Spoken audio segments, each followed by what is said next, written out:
everyone, welcome back to Happy Rituals.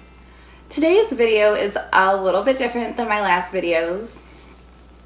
A couple days ago, I wrote a letter to my past self, and it wasn't like 10-year-old Julie or 13-year-old Julie. It was just like as a child. I'm thinking about myself like in middle school and high school, and just like how I felt back then and how much I've changed. What inspired me to do this is that I have mentioned that I have attended a retreat called Soul Camp for the last 3 years, and I also may have mentioned that it no longer exists in that form. But at that camp, something that they had us do was write a letter to ourselves that they were going to mail to us at a future unknown date.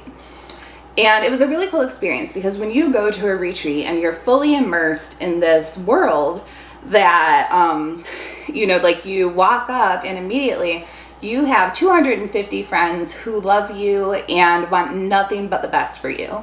It's an incredibly profound experience, which is what kept me going back year after year. And not too long ago, I got the letter that I wrote to myself from that camp. And what I really love about it is that when you're immersed in that, you're essentially in an entirely different world. You're in this mindset for days with all of these people who love you, all these new friends. And then when you get back into the real world where it's not soul camp or a retreat, it can be hard to adjust because no one, not even, for most of us, even the closest people in our lives, my mom, my husband, my friends, they weren't there with me, so they didn't have the same experience as me. So it's a harsh reality coming back from that. So I liked getting that reminder weeks or months later. So that's what prompted me to write that letter to myself. And in turn, I was thinking of a way to try to be a little bit more personal on my channel. And I thought that this would be a good way to do it because I hope that it will inspire you to do whatever makes sense for you. If you want to write a letter to your past self or even to your future self, I hope that you do. So this is a very vulnerable thing. And I do not have this memorized. I have my computer in front of me and I will be reading from that. And I can't wait for you guys to hear it because I hope that it rings true for some of you. And like I said, I really hope it inspires you to do whatever makes the most sense for you from here. Dear Julie Bug, I can't wait for you to see what the future has in store for you. You hate surprises and still do, so I'm not going to keep anything a secret. You're a beautiful, kind, and confident human who encourages others to live an intentional and happy life. You challenge stereotypes. You stand up for those who need you. You work really hard. I don't know when you shifted from being a self-involved child to a mature and purposeful person, but it's an amazing thing. Life is so far from beyond perfect, but it's wonderful and marvelous. Your family is supportive and loving. Your husband is handsome and brilliant, and most importantly, he treats you well. Your dad died when he was too young, and when you were too young.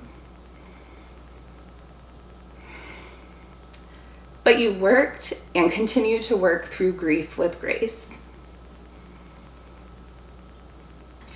You're full of passion while living a balanced life. You make people laugh. You don't always act in this perfect way that you want to, but fortunately, you've gotten really good at recognizing not only your mistakes, but apologizing. Side note, knowing when and how to apologize is an essential life skill. You're stubborn and opinionated. You have a dry and sarcastic sense of humor that's not always appropriate, but you manage. The most important thing is that you're a good human who focuses a positive contribution to society. You've learned to prioritize yourself without being selfish. I wouldn't change a single move that you've made in your life, but I wish you knew how smart and powerful you were when you were a teenager.